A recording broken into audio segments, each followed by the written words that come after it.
What's going on, Cancer? It's your girl D here with your December 2022 astrology report, astrology reading. This is where I'm just basically looking at the planetary alignments for the month of December and all the changes that they're making, and just intuitively go off of that and just see what I pick up for you guys. All right, this is going to be a general read. Take what resonates, leave the rest. The screen is dark colored. It is nothing in the background. That is done intentionally, okay? So now that we got all of that out of the way, don't forget to subscribe to this channel as well as my other channel, The Mini Styles of Tarot. I need you guys' support. They got me blackballed. My videos, I got 40,000 subscribers, but yet I can't even get 50 views a video, let alone 100 a video. So you know what's going on. So I just ask that you guys, if you still rock with the channel, let me know by making sure you subscribe, hit that notification bell, and come check me out every week. I'm posting something at least every 10 days. All right, we're gonna keep it moving regardless. Okay, there's things that you need to know. So let's see what's going on here. There's a lot of movement going on in December. First of all, a lot of planets changing signs and changing positions. There's even a few of them going from retrograde to direct, So let's get into it.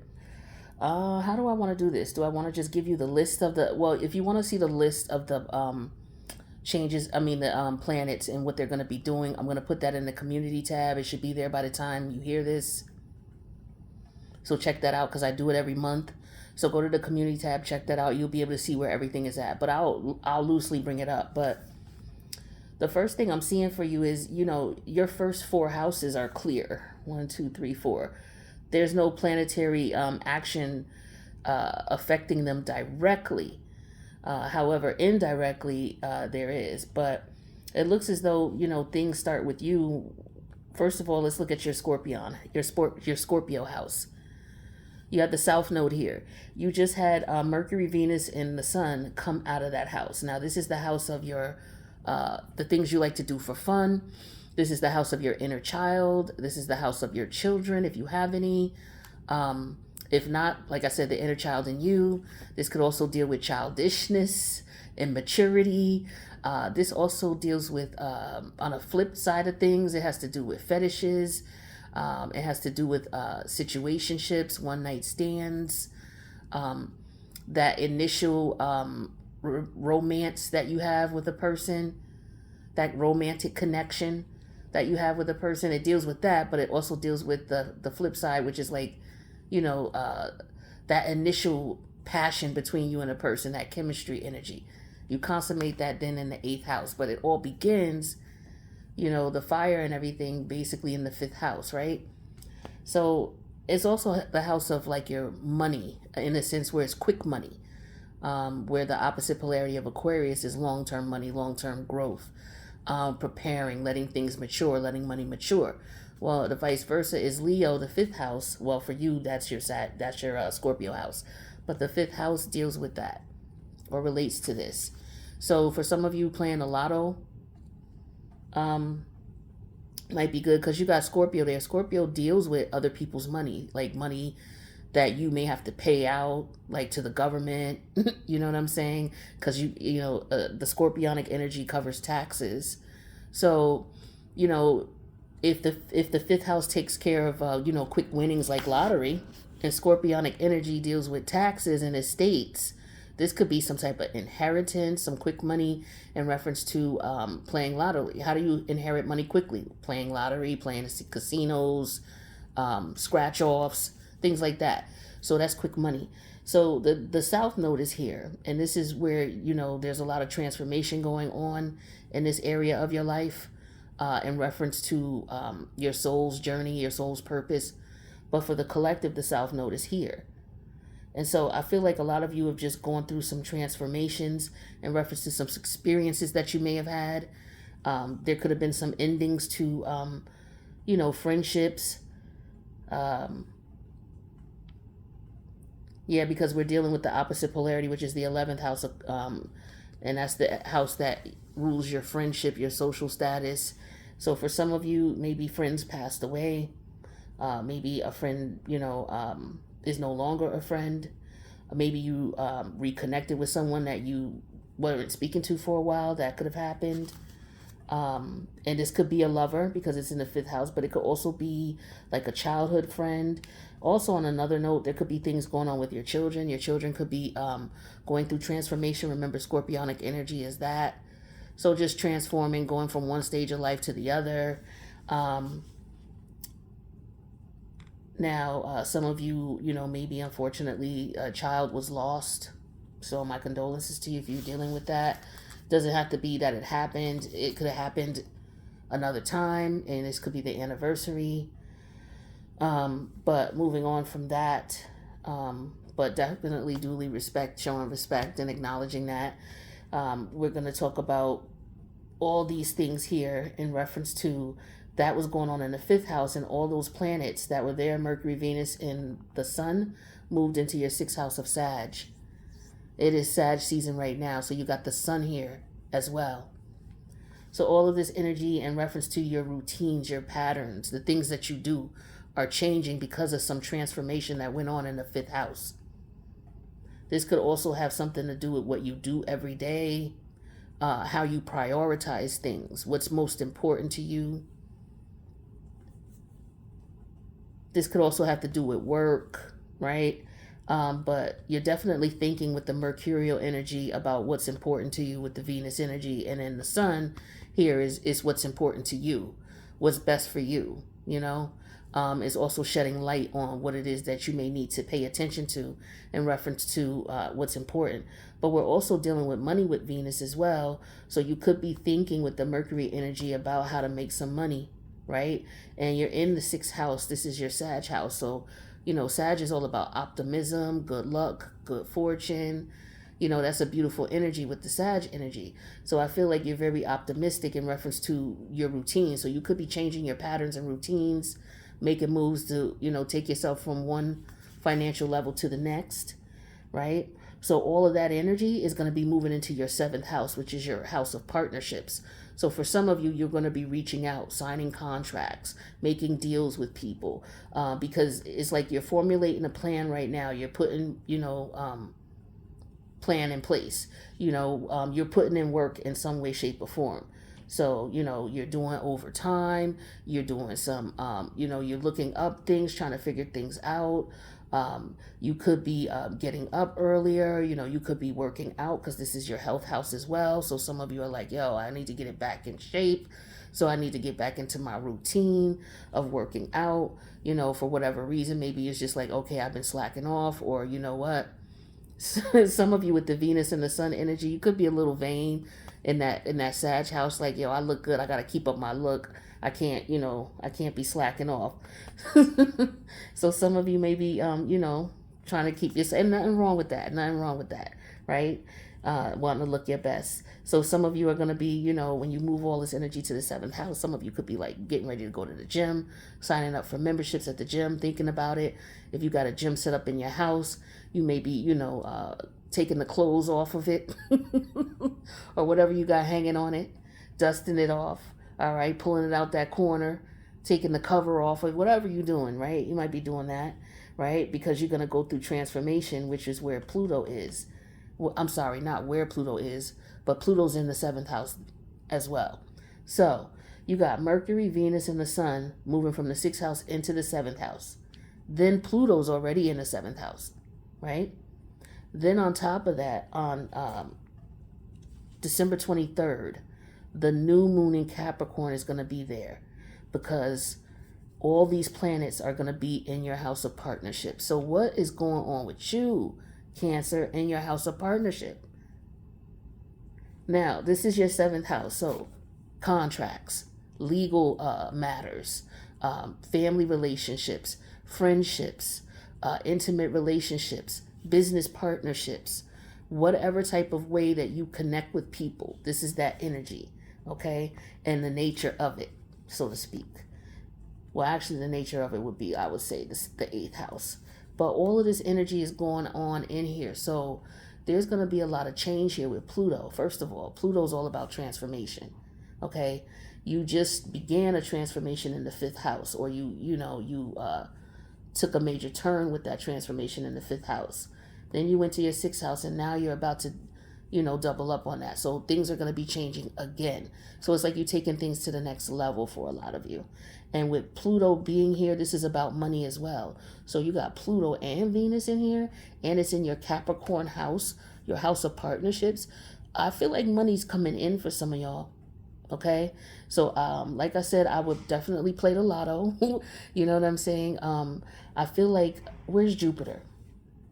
Jupiter's in your 9th house. Listen to your intuition, right? And you got Neptune there as well in retrograde, but Neptune's going direct on December 3rd. So don't be deceived. Don't, you could take a chance, and you may be feeling very optimistic, but don't overdo it. Don't get too greedy, because Jupiter could represent, excess. And with Neptune in retrograde, you may not see that you're being excessive, that you may be taking too much of a risk. Make sure you take calculated risks, right? So this is what your psyche is telling you with the 8th house. You got Saturn here in Aquarius. And so it's like basically telling you, look, it's rules to this. Do things structured in an organized way. Don't go over your budget. Don't jump too quick into things. Don't get too dependent on other people's energy. Make sure you get things in writing. You know what I'm saying? Make sure you think about what's going to happen moving forward. And you don't have to reveal that, but make sure you have that in mind when you're going out here making these deals, whatever it is that you're making deals on. So I feel like that's where some of you, that's where your head is at. Now, your 10th house, when it comes to career, you got Chiron here in retrograde, and that's going direct on December 23rd. Not only that, Jupiter is going to be in here on the 20th. So we got energy going on here from 2 different planets in your house of career. Jupiter is all about good luck, good fortune, right? It's all about being optimistic, taking risks. It's all about the journey of getting there, and the blessings of it. But you also got Chiron in retrograde here. So this is all about looking at some of the things that, they still bother you to this day. Time doesn't completely heal it, but at the same time, it's like, what, I still got it, regardless to, how this bothers me, I still have to move on. So you could be thinking about that now, but ready to go ahead and say, what, it's time to move on.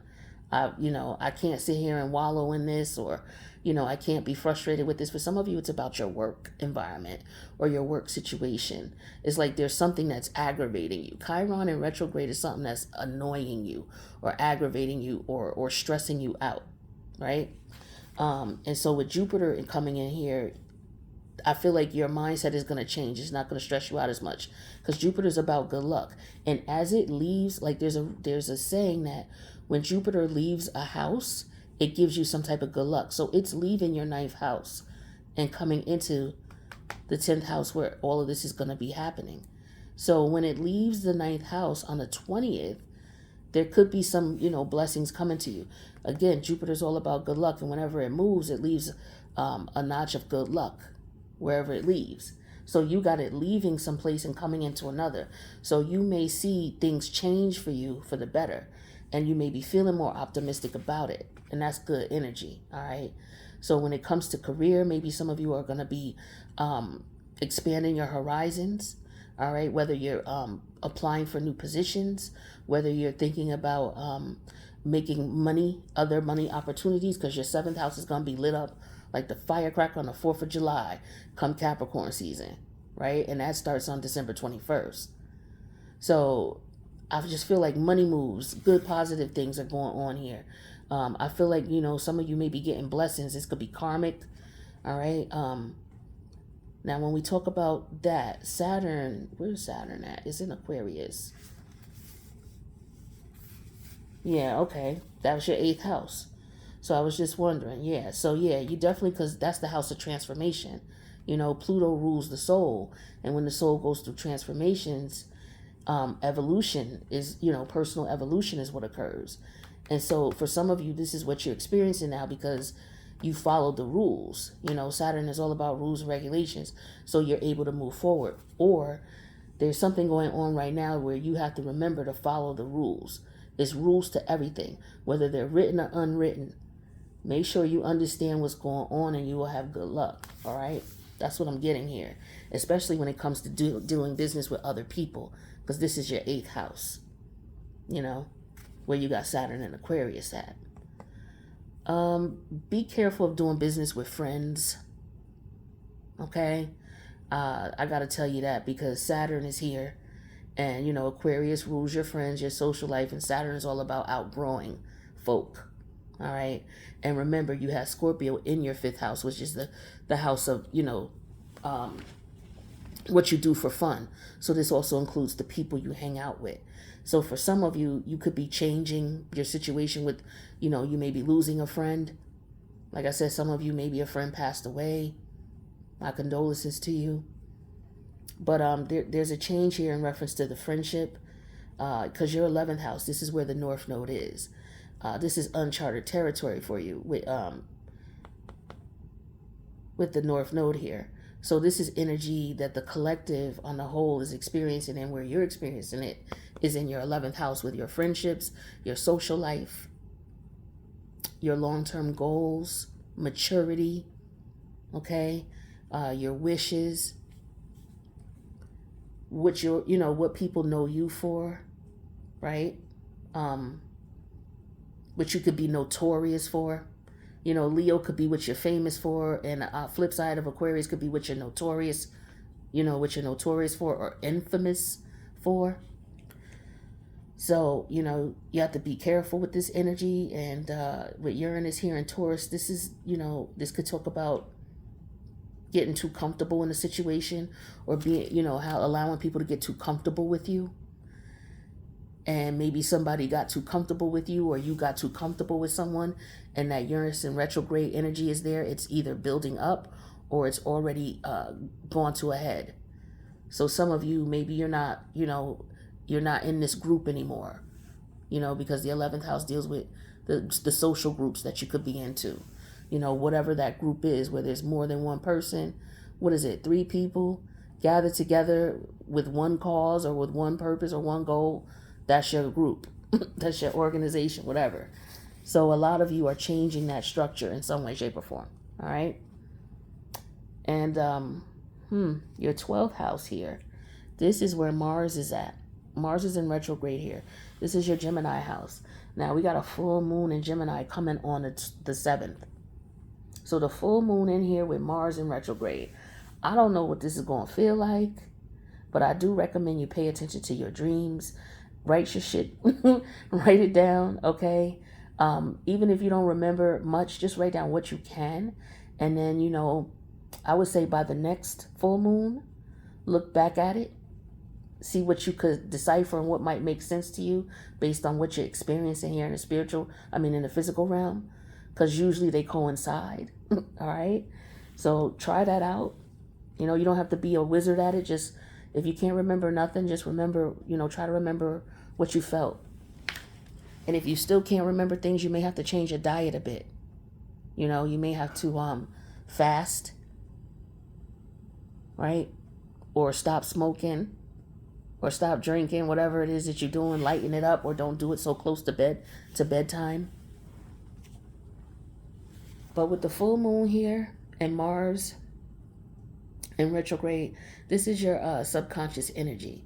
So I feel like with this Gemini energy, there's a lot going on.